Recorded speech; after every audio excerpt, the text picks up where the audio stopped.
Welcome to my YouTube automotive channel. In today's video I'm sitting in a 2025 Volkswagen Taos and I will show you the location of the O2 sensors fuse or oxygen sensors.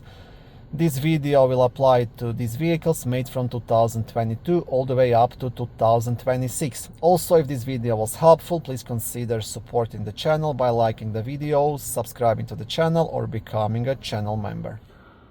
Okay, and the O2 sensors fuse will be in the main fuse box, which is under the front hood on the driver's side, just next to the battery.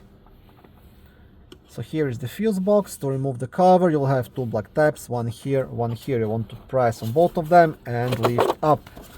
On the back side, you will have a small fuse puller you can use to remove and check any of the fuses.